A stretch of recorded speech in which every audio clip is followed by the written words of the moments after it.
Pakistan, India, Bangladesh, Nepal, जितने भी लोग दुबई, अबू धाबी, शारजा में या यूएई में काम करते हैं, बहुत सारे लोगों की ख्वाहिश होती है कि वो यहाँ से माइग्रेट करके यूरोप जाए, किसी भी कंट्री में, चाहे वो माल्टा हो, चाहे वो पुर्तगाल हो, चाहे पोलैंड हो। तो बहुत सारे लोग ख्वाहिश रखते हैं इस बात की। बट आपको बताया कि बहुत सारा फ्रॉड होता है मार्केट में, जिसकी वजह से लोग डरते हैं हम किसी को पैसे दे बैठेंगे और उसके बाद हमारा काम नहीं होगा और हमारे पैसे फंस जाएंगे। और बहुत दफा और काफी दफा ऐसा होता भी है, बहुत सारे लोग फ्रॉड का शिकार हो जाते हैं। उसके बाद लोग ये समझते हैं कि यार हमें कोई ऐसा बंदा मिल जाए जो हमें सारा काम करके दे और जो पेमेंट है वो आफ्टर रीच या आफ्टर वीजा दे, यानी कि डन बेस पे हमारा काम करे। तो देखिए, डन बेस जो होते हैं वो दो किस्म के होते हैं। एक डन बेस ये है कि आप आफ्टर वीजा पेमेंट करते हैं, आपने कोई भी पेमेंट आपने इनिशियली नहीं करनी होती, आपका सारा काम होने के बाद ही आपको पेमेंट करनी पड़ती है एजेंसी को। आफ्टर रीच भी होता है, वो भी डन बेस होता है, मतलब आप अपनी डिजायर डेस्टिनेशन पे पहुंच जाते हैं, जिस कंट्री में आप जाना चाहते हैं, जब आप वहां पे लैंड कर चुके होते हैं तो तब आप पेमेंट करते हैं, वो होता है आफ्टर रीच। ये दो टाइप के डन बेस होते हैं, एक डन बेस आफ्टर वीजा और एक डन बेस जो होता है वो आफ्टर रीच। आज जो मैं वैकेंसीज लेके आया हूँ आपके लिए वो है डन बेस, पेमेंट है आफ्टर वीजा, आफ्टर रीच नहीं, आफ्टर वीजा। यानी कि जितनी भी पेमेंट आपने देनी है वो आपने आफ्टर वीजा देनी है। जब पासपोर्ट पे आपका वीजा स्टैंप हो के आपके हाथ में आ जाएगा तो तब आप पेमेंट देते हैं। तो आपको पता है कि जो डन बेस होता है बहुत ज्यादा कॉस्टली भी होता है इस सेंस में, क्योंकि यहाँ पे बहुत सारे लोग बहुत ज्यादा चार्ज करते हैं। तो फिर आप ये मत एक्सपेक्ट करें किसी से कि कोई भी आपको सारा काम करके देगा उसके बाद वो पैसे भी आपसे कम चार्ज करेगा, तो ऐसा पॉसिबल नहीं है। डन बेस का फायदा ये है कि देखिए, आपने कोई भी इनिशियल पेमेंट नहीं देनी होती, आपने सारा काम होने के बाद वीजा लगने के बाद ही आपने पेमेंट देनी होती है। इसमें आपको ये खतरा या ये डर या ये प्रॉब्लम या ये खौफ नहीं होता आपके दिल में कि कोई मेरे पैसे लेके खा जाएगा या मेरा वीजा रिजेक्ट हो जाएगा या मेरा वर्क परमिट नहीं आएगा या वर्क परमिट आएगा वो एक्सपायर हो जाएगा। तो बहुत सारे आपके माइंड में जो क्वेश्चन होते हैं उसका हल यही है कि आप डन बेस पे काम करवाएं। तो जो वैकेंसी है वो मैं लेके आया वो है डन बेस के ऊपर। ये कंट्री है पुर्तगाल के लिए हायरिंग चल रही है। जितने भी लोग हैं, चाहे वो इंडिया से हो, पाकिस्तान से हो या फिर नेपाल से या बांग्लादेश से या श्रीलंका से, जो लोग करंटली यूएई में काम करते हैं वो लोग भी अप्लाई कर सकते हैं इसमें। और स्पेशली जो लोग पाकिस्तान में हैं, पाकिस्तान में जो रहते हैं वो लोग भी इस डन बेस का फायदा उठा सकते हैं। बट जो लोग इंडिया, बांग्लादेश, नेपाल में हैं वो मेरे ख्याल में ये अपॉर्चुनिटी अवेल नहीं कर सकते अनलेस कि वो लोग फिजिकली यहाँ पे मौजूद हों। सबसे पहले मैं आपको कंट्री का नाम बताता चलूँ तो कंट्री का नाम है पुर्तगाल के लिए हायरिंग चल रही है।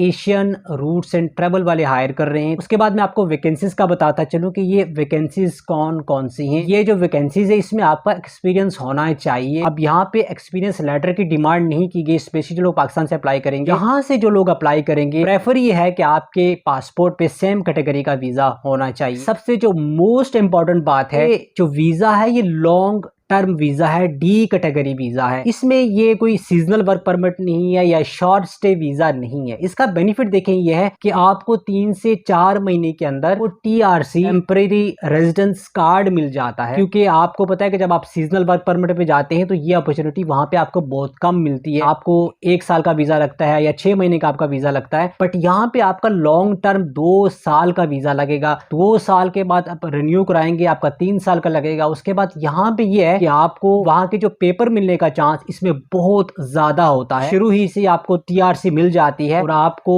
6 से 7 साल के अंदर आपके सारे डॉक्यूमेंटेशन कंप्लीट हो जाते हैं। जो वैकेंसीज है वो है, सबसे पहले उन्हें चाहिए truck driver, electrician, welder, steel fixer, tile mason, carpenter और जनरल वर्कर। ये वैकेंसीज है इनके पास। जनरल वर्कर में कोई भी बंदा अप्लाई कर सकता है जिसके पास कोई एक्सपीरियंस है, जिसके पास कोई एक्सपीरियंस नहीं है, कोई भी बंदा अप्लाई कर सकता है। इसमें किसी किस्म के एक्सपीरियंस की आपको जरूरत नहीं पड़ेगी। ऑब्वियस सी बात है कि जब जनरल हेल्पर का नाम आता है तो आपसे कोई भी काम लिया जा सकता है वहां पे। उसके बाद अगर प्रोसेस की बात करें तो देखिए, बहुत सारे लोग आपको 2 महीने कहते हैं, 3 महीने कहते हैं, 4 महीने कहते हैं, बट यहाँ पे आपका जो प्रोसेस है वो 4 से 6 महीने, 7 महीने तक भी लग सकते हैं। अगर आपका एजेंट अच्छा है, अगर आपकी एजेंसी अच्छी है, जो काम करने वाले लोग हैं, तो 5 से 6 महीने आप अपने माइंड में जरूर रखें। उसके बाद जहां तक सैलरी की बात है, पुर्तगाल में जो सैलरी है वो 700 यूरो ये फिक्स सैलरी है जो आपकी बेसिक सैलरी है। उसके बाद डिपेंड करता है कि आपका एक्सपीरियंस क्या है, आप कितना आवर टाइम लगाते हैं, तो ये सैलरी आपकी 700 से लेके 1000-1200 यूरो तक भी जा सकती है। उसके बाद जहाँ तक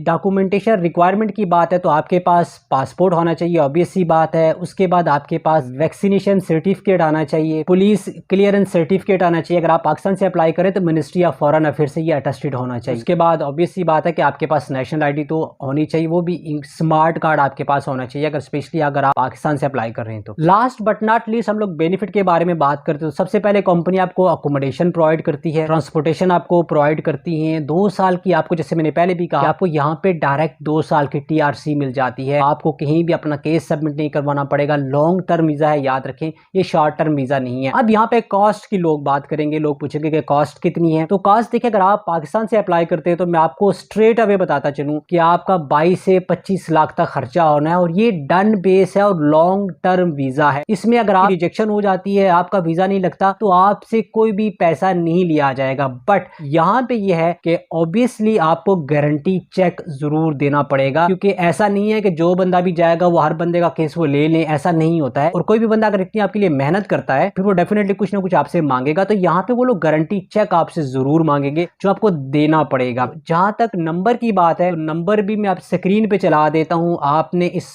व्हाट्सएप पे, इस नंबर पे जाके आपने कांटेक्ट करना है, अगर आप पाकिस्तान में हैं तो। अगर आप यूएई में हैं, अगर आप इंडियन हैं, पाकिस्तानी हैं, नेपाली हैं या बांग्लादेशी हैं, जो भी नेशनलिटी हैं, अगर आप यूएई के अंदर हैं तो इनका जो ऑफिस का एड्रेस है मैं नीचे इसी वीडियो की डिस्क्रिप्शन में डाल देता हूं। आप इनके ऑफिस में डायरेक्ट विजिट कर सकते हैं अगर आप इंटरेस्टेड हैं तो। ये थी आज की वीडियो पुर्तगाल वैकेंसीज के बारे में। मिलते हैं इंशाल्लाह नेक्स्ट किसी इन्फॉर्मेटिव वीडियो में। तब तक के लिए अपना बहुत सारा ख्याल रखिएगा, मुझे अपनी दुआ में याद रखिएगा। अल्लाह हाफिज़।